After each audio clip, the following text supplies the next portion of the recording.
So, hello mga palangga! Welcome back again to my new video. So, in today's video mga palangga, nais ko lang i-share yung L'Oreal plant na binili namin last week or bay leaf. In other words, bay leaf, yung mga ginagamit natin sa pagluto ng adobo o kung saan pa man.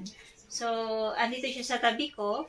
So, medyo malaki na siya mga palangga. So, binili namin to mga 9 euro something, ganyan. Sinadya ko talagang bumili ng L'Oreal. It's because, mahilig kasi kami sa adobo. So, nagbili ng L'Oreal leaves sa groceries pag nauubos na. So, ayun. So, since meron naman kami malaking tirasa for indoor plants, and at the same time, pwede din siya pang outdoor pala yun. Pwede pang outdoor and at the same time pwede pang indoor. So, ayun. So, kasama siya nung binili namin yung ibang plants like Monstera and yung iba pa. So, ifo-focus ko para makita niyo. So, ayan. So, ito siya mga palangga. So, di bali nakalagay ito sa aming malaking terrace outside. So, pwede kasi siyang pang outdoor and at the same time pang indoor. So, medyo may kalakihan siya nung binili na namin. Naghahanap nga ako ng small lang pero ito na yung pinaka smallest plant nila doon. So, nung binili namin, medyo ayan, may mga sira-sira yung mga leaves niya. So, hindi ko pa talaga siya totally nalinis. Ayan o. Ayan, may sira-sira.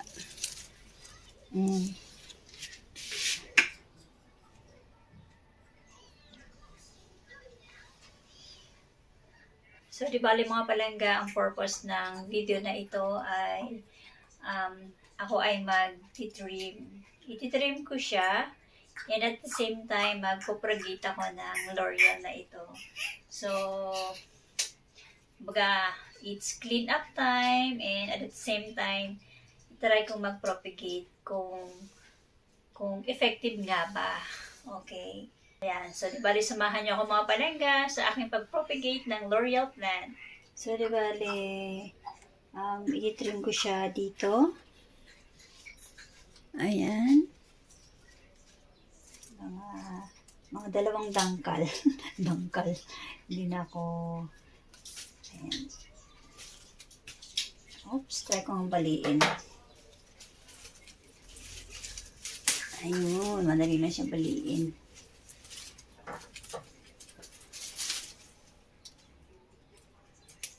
Mommy, what did you cut?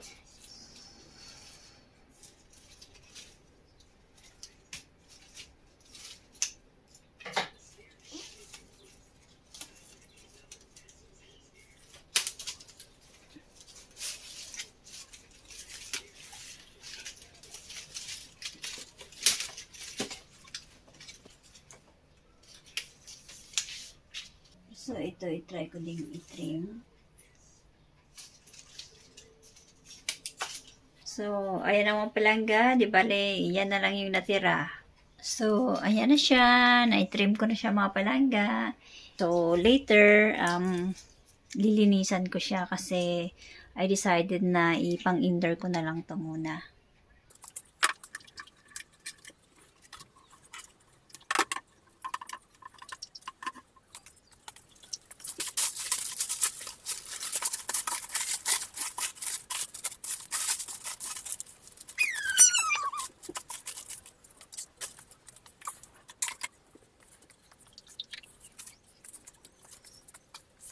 So, okay. Di bali, sisimulan ko na mga palangga. And of course, I have my small table with me. Ito yung ginagamit namin pang pang outdoor. Pag mag-getaway kami or mag-barbecue, something like that. So, ito na yung mga pinitas ko. So, naka-apat ako. Tadan! May nakalimutan ako. Meron kasi ako napanood sa isang vlogger, lalaki siya, pero nakalimutan ko yung name niya. Yung mahilig magtanim-tanim din sa kanyang bakuran. So, nung pinanood ko siya mga palangga, nakita ko na nilalagyan niya ng sibuyas, yung dulo ng ng L'Oreal bago niya itanim. So, why not kung gagayahin ko? Kasi effective naman nung ginawa niya. So, why not kung kaya gagayahin natin. Ayan. So, wait lang. Kukuha muna ako ng ng onion. Hello guys, today we make this one, and mommy get onions. And guys, let's mommy started this for the scissors. And guys, mommy can find that. She's in the kitchen. And then do you get butas?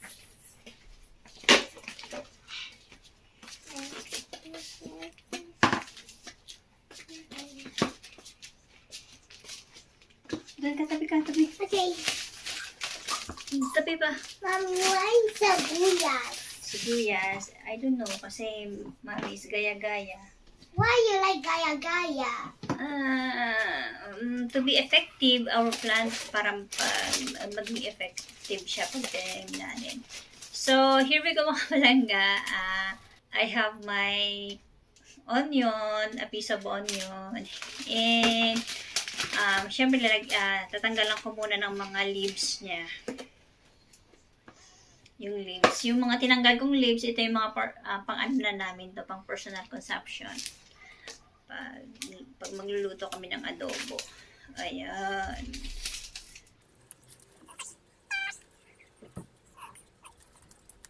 Ayan. Tirahan natin ng konting leaves. So, I'm gonna take this off.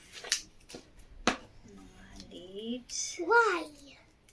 Kasi this is how to propagate the L'Oreal. This is the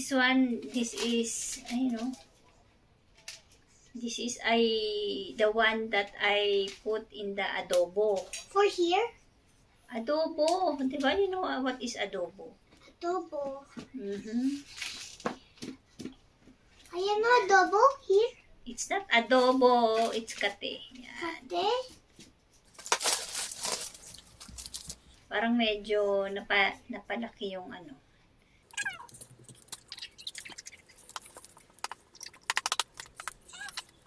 So, kindly get the scissor, por favor.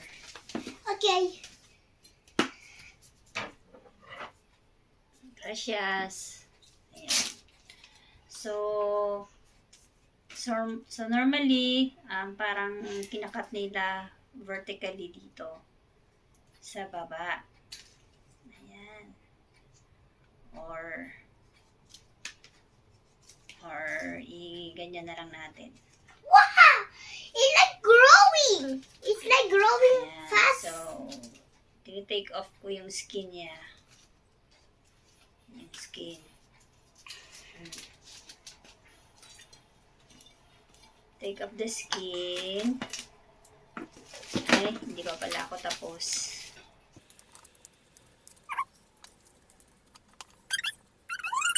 So, ito na siya mga palangga. Ayan siya. So, ayun. I-ano ko muna. I-remove muna yung skin niya sa baba. Baba?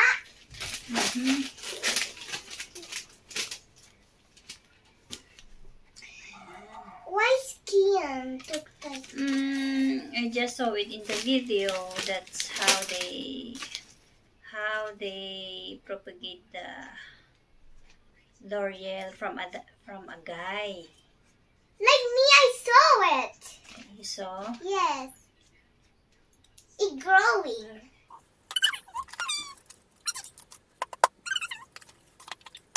Nag-smell adobo kami. So, ano siya mga palangga and wait. So, before that, iset aside ko muna yung mga leaves and this one, iwawash ko and ipapadry ko sa labas. At para meron na kaming L'Oreal. Spider! Hayaan mo yung spider. Para meron na kaming L'Oreal sa aming kitchen. Ibaba natin ito kasi wawalis ko lang mamaya. Wait dito. So, put the soil here. Okay. I will check my hand. Ay, naku. Go. Only me I touch this.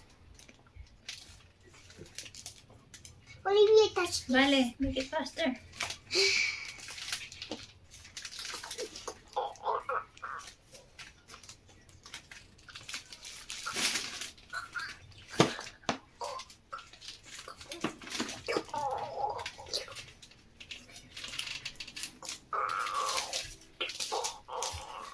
Ay, nagkalat ka na.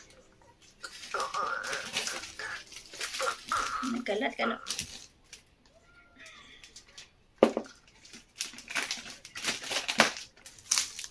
Go, go, go, go.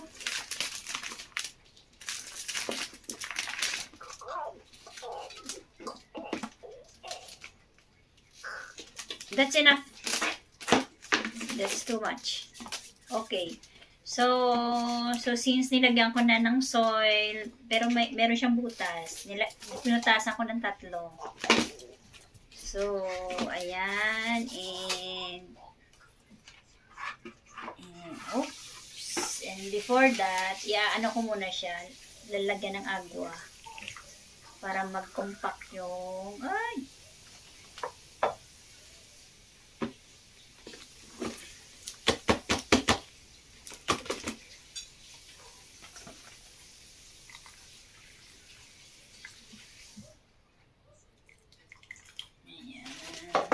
Ay, nakikita ko yung water kung paano Wow. Very high. mag-subside. Did So, you ayan put siya, mga inside palangga. the onion? Did you put inside the onion? Not yet. So, eto siya. So, ayun nga, according nga doon sa nakita ko mga palangga sa isang vlogger na mahilig mag-propagate. So, nakita ko na nilalagyan niya ng onion. Ayan. So, ganyan. No, maybe. Get Kai. You get one. Ayan. Yun sa'yo. May sinasabi siya na yung katas ng onion, parang nakakatulong about sa hormone, something like that. Ayan. So, naging effective naman sa kanya. So, why not na gayahin ko? O, diba? And then, I'm gonna take off. ayan. I am using white Mommy. onion. Ilagay mo lang dyan. It's full. Here it is. So, itanim natin siya. Ganyan. Tadaan! Oops. Sinira mo na yung ano. Ano ba? Masakit to sa mata eh. What? It will make you cry. Okay. Ayan. Why cry? Kasi this is the only one that will make you cry. Okay, cause your eyes. Ayan siya. Ayan. And, yan na rin sa ano.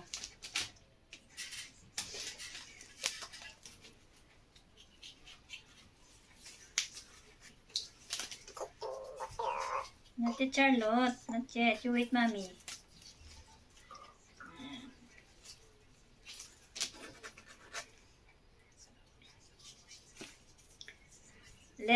Let's see kung maging effective sa akin. Ayan siya mga palangga. So, wait! Ayan. So, meron akong tinanim na 4. Okay, and then, Mommy, look! Look! Why there? Who do this? Who? Yeah. What is that? Yan, nilagyan ko pa siya ng konting soil. Yan, naluha-luha tuloy ako sa onion. Yay.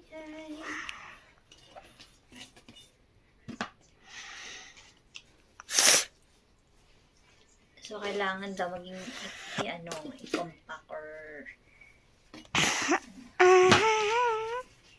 Can I move? It moved! No, Charlotte! Okay.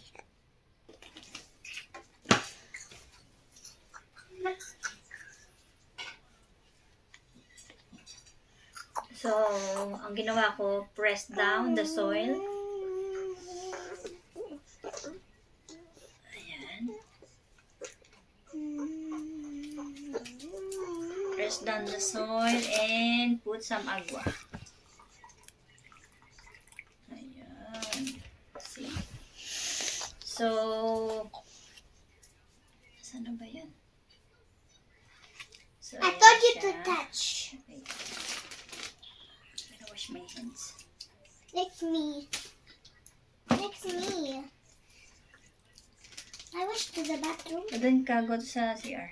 but I was now. Ayan. Give me the tissue, por favor.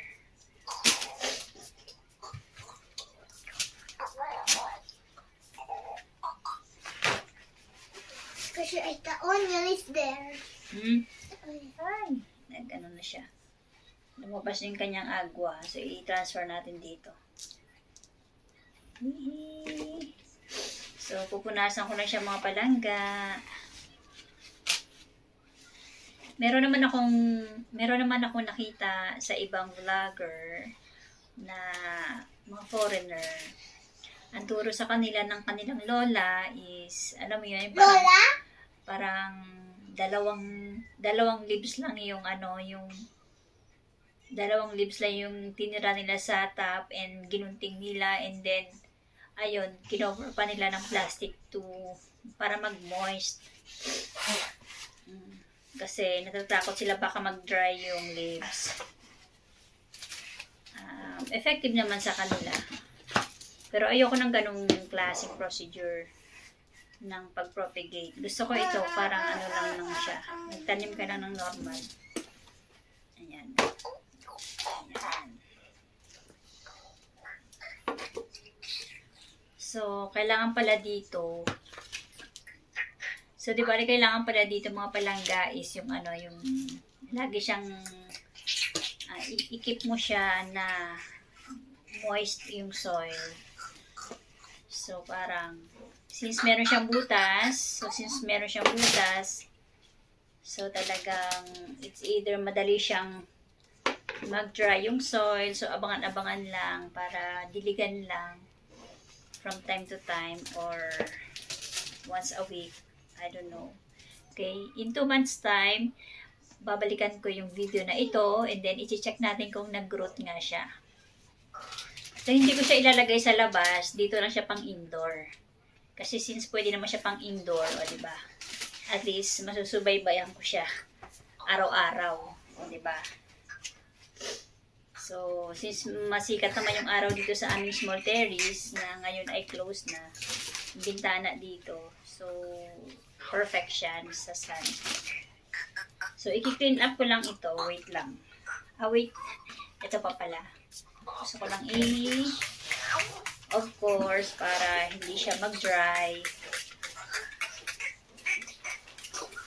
Isip natin na malinis.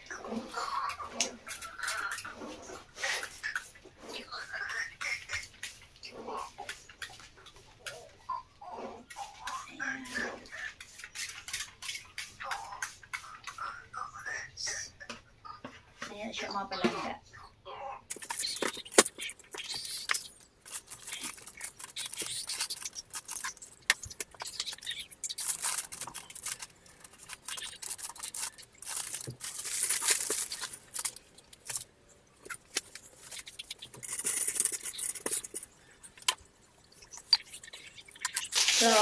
So ayun mga palangga, di bale.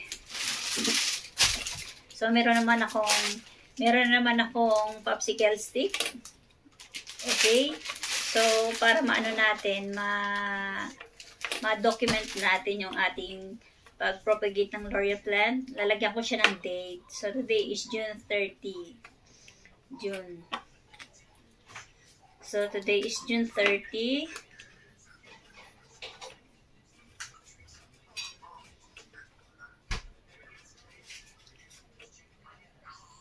2004. Ayan. June 30 ko siya ginawa. Ayan. Sa June 30 ko siya ginawa. And ilalagay ko siya dito. O, diba? And diba, i-update ko kayo mga 2 months after. So, titingnan natin kung nagkaroon siya ng roots or may magsusurvive ba or meron bang hindi mag-survive. Okay? So, in 2 months time mga palangga, see you again. And pag meron silang roots, kada isa, that's the only time na ilalagay ko sila sa kanilang kanya-kanyang pot. O, diba? So, ayan. So, diba, ilalagay ko na siya dito para maano ko siya. So, ayan mga palangga, diba, dito siya. Dito siya nakalagay. Ayan. Ayan. So, di bale, nilagay ko siya pang indoor para araw-araw ko siyang may sprayhan. Para mag-moist yung kanyang leaves. O, di ba? So, ayan na siya. So di bale, hanggang dito na lang mga palangga ang aking video. So, see you in 2 months sa pag-follow up ng aking L'Oreal plant. Thank you for watching once again and God bless.